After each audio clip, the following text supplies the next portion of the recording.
Welcome back to the Lanterne Rouge Cycling Podcast. For the time trial award show for the Men's Peloton, we will have a full women's award show dropping on Thursday. Follow us at Lanterne Rouge CP for updates on that, and I think we might have some polls going out as well.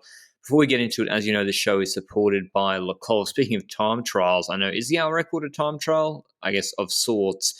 Joss Loudon wearing the Lecole McLaren Project Aero skin suit broke the women's hour record about a month ago. I think just under a month ago in Switzerland.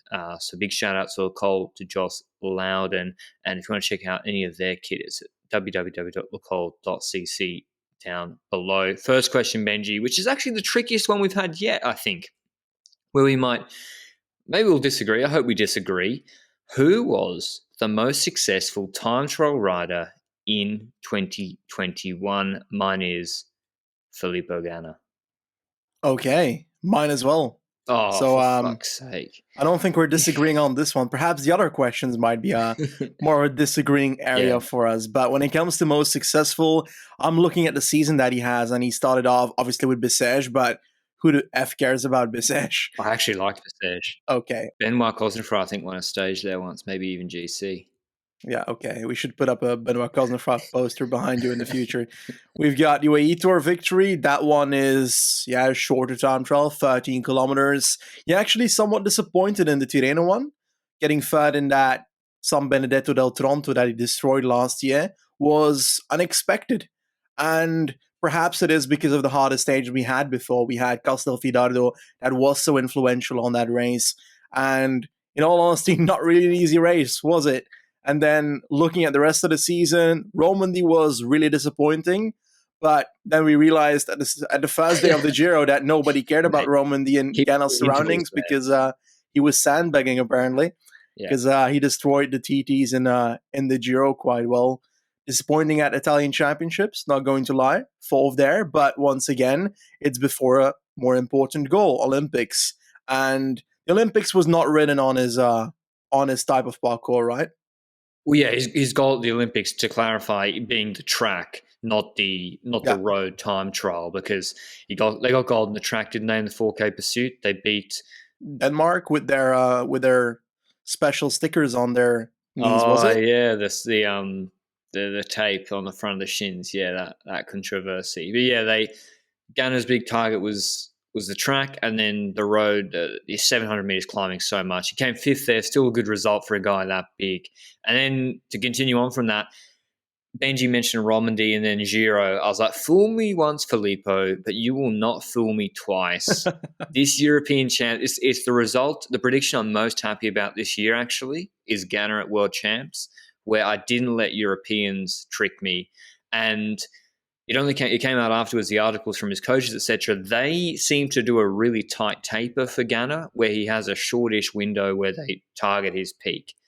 And he's doing hard training right up to the Euros, apparently. And at the European Champs, he's just not on it. And I think Romandy was something similar. And then obviously Stage 1 Giro, World Champs, absolutely flying. So his results, Benji, because we've got to compare it, I guess, to the other closest ones. His results, World Champs gold on a longish course, longer than Imola, 2 Grand Tour stages, Giro, both the start and final stage, UAE Tour against, who did he beat? Bissegger. That was when Bissegger broke out. Beat him by 14 seconds. The Giro, I just want to see, he beat Cavagnat. Sobrero. Affini. So the real contender, I think, the second is Primož Roglič, Olympic gold, another World Tour stage win in Basque, Ganna had the UAE, and then 2 Vuelta stage wins ahead of Aaron Baru by, I think, 6 seconds, broke Benji's heart in the prologue length one, and then he beat Magnus Cort by 14 seconds. So they both have a big gold medal at World Champs and Olympics, both have 2 Grand Tour stages, both have an additional World Tour stage. Why have you gone with Ganna? I've chosen Ganna because he won the goals that are most important for him in the season. World Championships, and next to that, the 2 time trials in the Grand Tour that he wrote. As simple as that.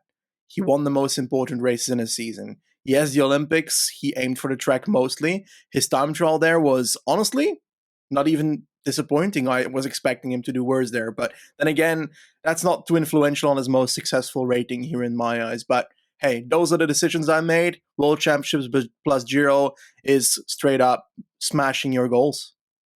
I agree, and I have World Champs just a bit above the Olympics as well. And particularly, I think that Giro Maglia Rosa as an Italian is pretty big to have that on stage too. Yep. So yeah, Ganna we have most successful. I think let's go straight to best time trial performance of the year, where I'm going to push Roglič up. I got Olympics. I think Roglič Olympics TT is maybe the craziest performance in all of cycling this year, to put a minute into Dumoulin and a minute 4 into Küng, Ganna, Dennis on that course over 44 Ks. Outrageous time trial from Roglič, just annihilated it. I think it's the best time trial performance this year. I think so as well. I've got 2 that I have written down here. I've got number 1 as well, that Roglič Olympics time trial. The parkour does fit him, certainly. We noticed that beforehand, we noticed that afterwards, but he dominated that time trial by like a long shot. Nobody even came close, and it was pretty clear that he was going to win that time trial by a while. And he even couldn't stop at the end. He was keeping up riding at the finish line. So who knows? He might have done even more of a performance if he did another lap.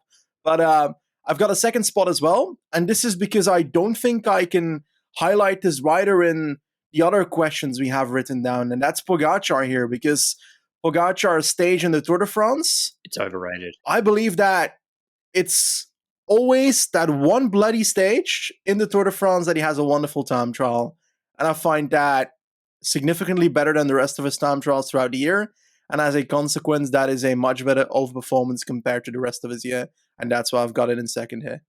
Roglič without third degree burns beats that TT by Pogačar.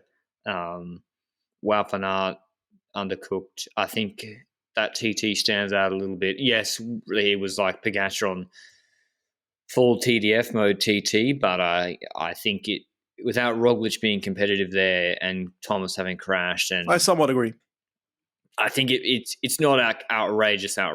One of my best overperformances TT wise is Evenepoel World Champs. All on Slovenian champs.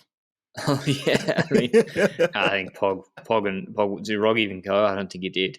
No. Evenepoel third at World Champs, 43k, absolutely pancake flat, 44 seconds behind Ganna, 38 seconds behind Wout van Aert at like a 15 kilo plus weight discrepancy. It's just a really impressive performance for someone that light to get the setup to be that aero to be able to get a medal at World Champs on that course. It's just outrageous. And did he do the Olympics TT?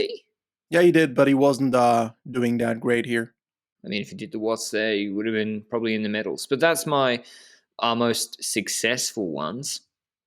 Next one, we're going to go for the controversial one or question. Who are the top 5 time trial riders in the world?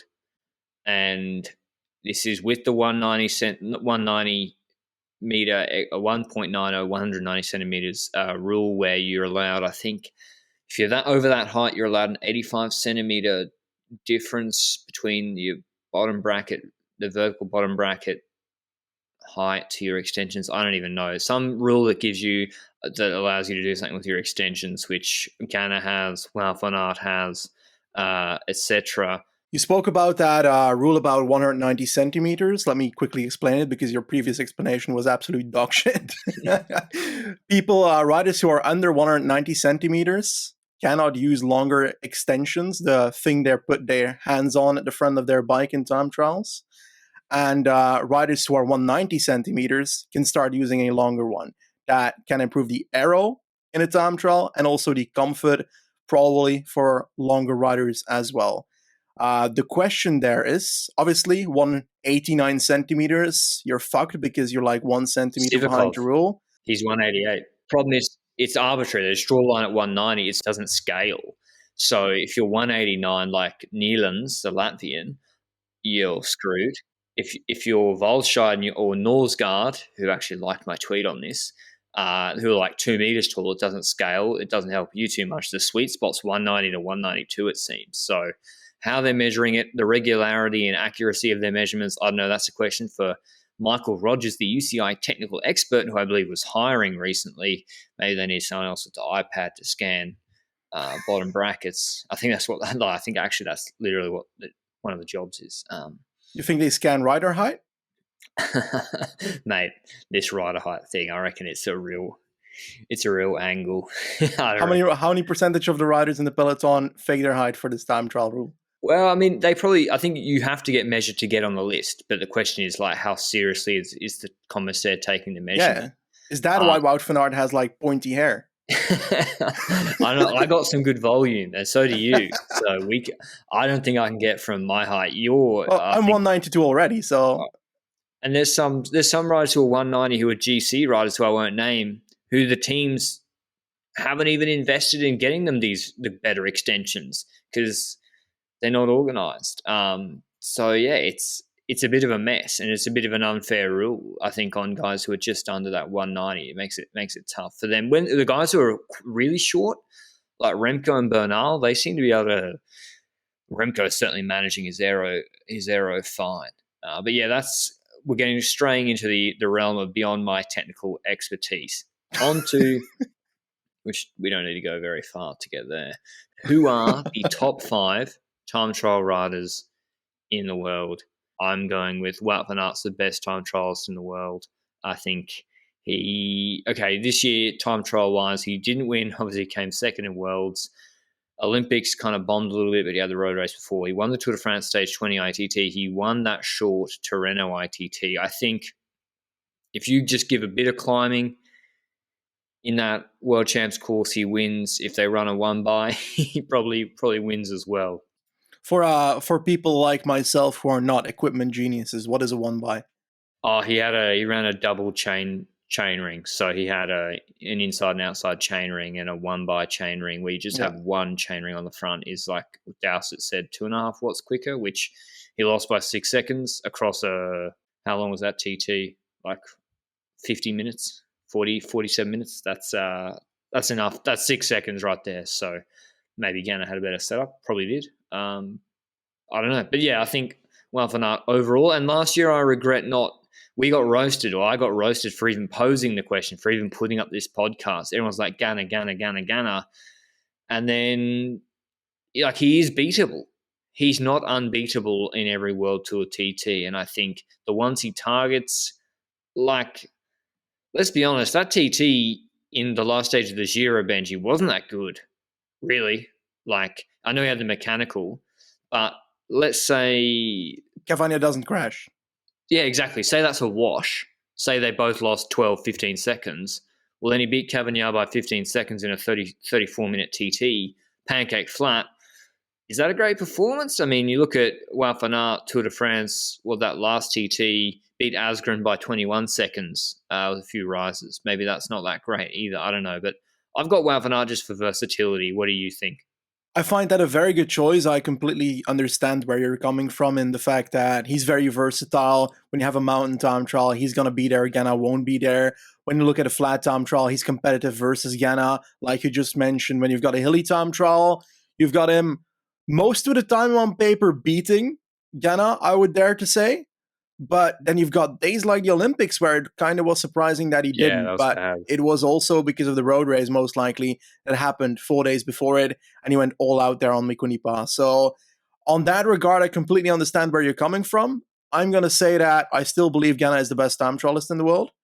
And the reason for that is that I believe in 2021, he's very much focused on the track aspect of things during the Olympics and so forth. True. And I think as a consequence, he might have indeed had Giro as a high focus, but I still believe that the Olympics track part was his biggest focus of the season, or one of his biggest focus of the season, taking away from his potential abilities to dominate the road season as much.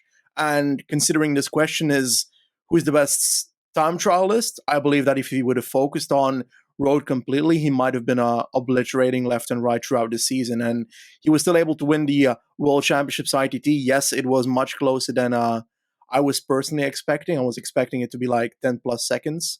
towards Wout van Aert.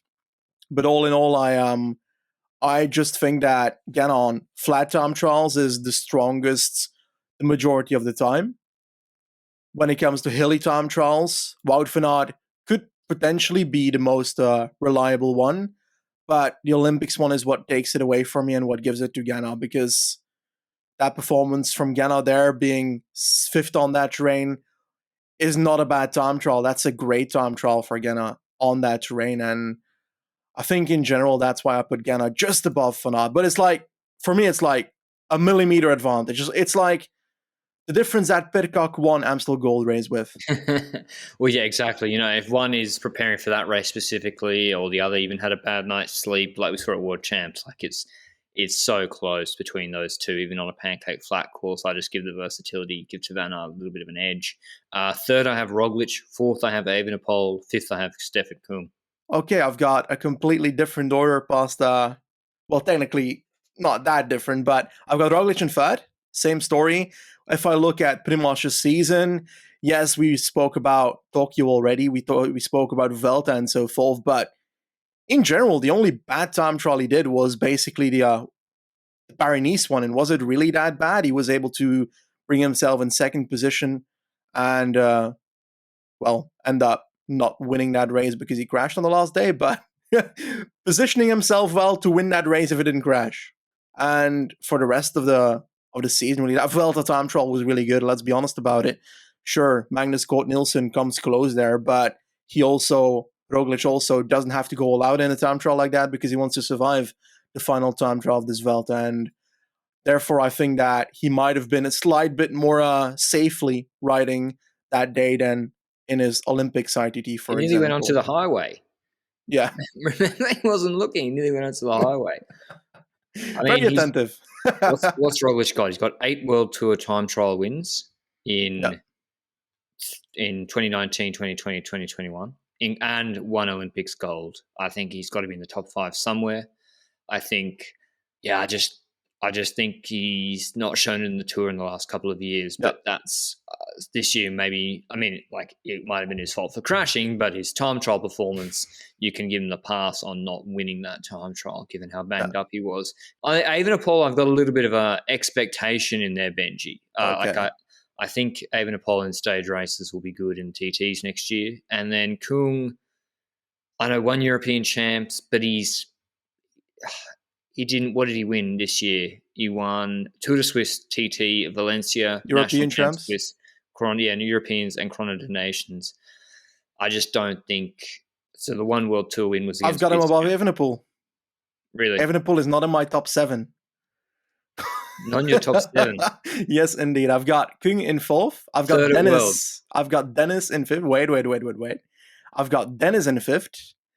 And the reason that I've got Dennis in 5th, let me take a look at his season again and hope that I don't. It's nothing fucking good there, mate. Oh, come on. Catalonia. He won the Catalonia time trial. He won the Romandy time trial, man. Okay, his season was fucking terrible. Okay. He won the Romandy prologue. Yeah, okay. I'm going to remove Dennis from my 5th spot and put Dumoulin there instead. Now, hold that thought. Dennis now is on the Cervelo. Is that... Yeah. If you say I'm factoring in the Jumbo-Visma Cervelo... Did he wear his Aero base layer? Well, I don't know.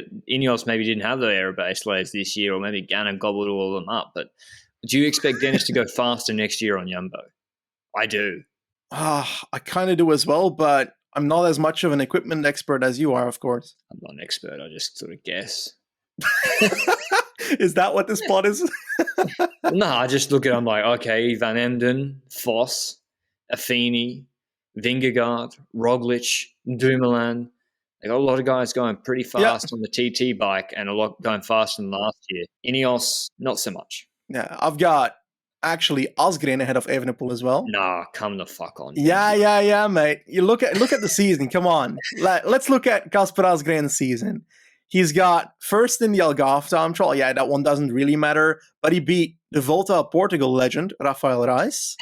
He's actually pretty good time trials. Yeah, exactly. He got third in that crazy Lutsenko time trial in Critérium du Dauphiné, which is which was a stage that everybody completely misspaced.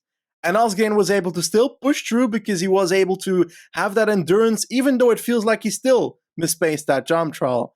And then we look at the Tour de France. He's getting second in that last time trial. That's a really good performance in my eyes. And if you look even further, 7th in the Olympic Games, ITT, that is better than Evenepoel. And then we'll look at the World Championships, 2 seconds behind Evenepoel, 4th. I've got Asgreen just ahead of Evenepoel. Okay, so he's 75 kilos, and world champs, he got beaten by, a Jesus guy fucking who's Christ. 60 kilos. In the Tour de France TT, he was 7 seconds ahead of someone who should have been in a burns victim hospital, and 6 seconds behind a guy who literally has never seen a Canyon TT bike before, and got given a helmet that probably didn't fit his head. So I'm not rating that too much. Algarve ahead of Rice. Yeah, that's obviously lethal. Dauphiné, 3 seconds. 3 seconds ahead of 3 seconds ahead of Kelderman. Like, congrats, I guess. No, I'm not accepting it. Sorry, but can we take a look at Remco's season a bit at the start of the season? Sure, he did obviously have his injury, so the first part of the season doesn't really matter when it comes to rating his TT capabilities at the end of the season, but he lost the Belgian champs against Lampaard, and he got beaten by Rune Hergots multiple times this season. Hey, Rune Hergots is actually... Okay, Chrono Donations, that's not a real race. No, it's not a real race. Not a real race. Last time it was important. Last time it was, now it's not. European champs, not important. World champs is important. Where else can I cherry pick some results? Benelux Tour 18th. Fucking hell. That is bad. I think he was sick. He said he was sick. I'm still... And you believe him? I think he was just... Alpecin finished living rent-free after they bullied him in the first stage. So he just couldn't do it. But I'm sticking by it. I went away from my gut last year and I regretted it, and I'm sticking with my gut. Wout van Aert, Ganna, Roglič, Evenepoel, Stefan Küng. Dumoulin, honourable mention. Okay, I had Ganna, Van Aert, Roglič, Küng, and Dumoulin. Dumoulin. Yeah. Dennis, I believe, can crack into the top 3 again next year. If he's locked in, if they on that Cervelo, that setup with Jumbo Visma, I think Dennis, because he's lighter than Van Aert and Ganna, I believe he can get back there. Roglič, TDF will win a stage at the TT stage. We haven't mentioned Bissegger yet. I'd like to add a new question. Most improved. I'm giving it to Bissegger. Agree or not? He certainly broke through this year. But I've got a few that I would put in that list. Bissegger is definitely one of them. Sobrero. A rider that I saw with an insanely good time trial performance this year for what I thought he was capable of is Ethan Hayter at the World Champs ITD. 8th in that race is outstanding, and I think that he's going to be even better next year in this aspect because he's going to do it in more important races. Because right now he focused on 2HG races and so forth, and the Lucia and some other races on that level. And in all honesty, he's going to enter World Tour races next season, and he's going to start showing that he can do this against the top-level riders. And if he can get 8 at the World Championships IDT, while I'm guessing that it's not his main goal of the season, most likely. So I would expect that if he focuses on a 1-week race somewhere, that he can win it. And I think I'm completely guessing. I reckon he's probably better at like a 15 to 20 minute TT as well than the long ones. I think Pidcock at that Giro TT. I mean, the Vuelta one this year, I think he said he got 223, right, Giro? Or yeah, he was good then. But at the Vuelta this year, he got to the start of the climb on the prologue and started pushing on the pedals, and then he's like, holy fuck, I can't do it. And coasted in. Still beat Lander, I think. Without trying, seriously. Even though he's like, I stopped trying after about halfway up the climb. Well, but, is that really an indicator that you're good? But I'm just saying I wouldn't put too much stock in his Vuelta prologue. I think Pidcock's going to be focusing on the TT because Malia Rosa after stage 1. If you get it or if you're close, you then need to back it up with the TT, and Almeida's got both. He's got punch and he's got the TT for stage 2 as well as... Do you think that Movistar's time trials will improve significantly with the signing of Velasco as engineer? It depends, right? Because you see the signing and you think, okay, well, that's great news. Someone's brought him in. The question is, was it him that improved it? well, are we over crediting him for Astana? Was it just Willia and their suppliers gave them better equipment off their own back? We don't know. Third question, who hired him at Movistar, and does that person or will he actually have the power to change things? Now, I'm sure the modelling will be different. Like, they hired Villa, and then Villa started to get more and more power, and then there seems to be a power shake-up there. Even so, when he goes to a supplier and says, Abus, your helmet is so slow, will they change it? Like, I don't know. So there's a lot of, no, I don't think we can guarantee that they'll be out flying, because I think Master's a good time trialist. Look at him Quick Step, then went to Movistar, big drop-off. Didn't he win lose a 1 week race because of a puncture in the last section? Or I vaguely remember that this season. Wasn't it like at the start of the season, Valenciano or something? The one where Lafay won a stage or something, or got close. In the TT, you're saying? Yeah, he could have still won it. I don't remember, but I think Valenciana he lost because of the puncture in the time trial. He must have had a puncture because he came 15th behind loads of guys he should be beating on like a 50k an hour average TT. So Basque Country's TT was horrendous in that prologue. Catalonia was average. So his TT generally, Dauphiné was poor. Tour de France was poor. Both TTs. Vuelta last TT was good. That should improve, hopefully. I'm blaming the equipment. I think Master's got a bit more TT ability in him. But yeah, I don't know, Benji. I don't know how much Velasco will change. It's a good move, I guess, for them if he does get a bit of power. But sorry, I've forgotten what the question was. Most improved. Yeah, I think Bissegger. We completely went off the rails with that one. Last one. Who will be the most successful time trial rider in 2022? That is a very good question. And let's take a step back. Let's provide context, because the Grand Tours are very important. Giro has a punchy opening stage, like a uphill finish, and the second stage is a 9-kilometer time trial with a 1.4 kilometer 4% finish, kind of like the not so steep version of Basque Country stage 1. Tour de France opens with a time trial, Benji? Yes, it opens with a time trial in Denmark, a technical short time trial. So those, first of all, do you expect Ganna to go to the Tour de France, given that the yellow jersey's on offer? He's already taken the Malia at the Giro. I think yes. You think yes? I think this is the year that he switches from Giro to Tour de France. I believe that would be the wisest idea. The first time trial that is shown in the Giro is not a completely flat one. The one in the Tour is a completely flat one. And yeah, I simply think he's taking yellow. Okay, I agree. I think because from where I'm standing right now, Ineos can't be putting all their eggs in the GC basket. And I think Ganna going for the first stage is a very easy way to get a pick-me-up with, given that this year third no stage wins and no stage top threes until the third week. I think they didn't come top 6 in any stage until the third week with Carapaz. Maybe I'm remembering wrong. So I think that's an easy one for them. What about Van Aert though? Because I think Van Aert Giro, that's what I would do. I'd go Van Aert Giro. He wears Malia Rosa for 21 days straight. I'm not sure I see that happening. I don't see them sending Van Aert to the Giro, because Van Aert has pretty much shouted green jersey for half this year already that he wants to do that next season. I still don't know how they're going to do it, how they're going to combine it, but I would be really surprised if they send Van Aert to the Giro, Dumoulin to the Giro together with Tobias Foss. That's what I'm expecting for that team personally, while a Vingegaard and a Roglič and a Van Aert will be in the Tour de France, most likely. But also, why would they send Ganna to the Giro if we know that Pidcock is going to win the first 2 stages anyway?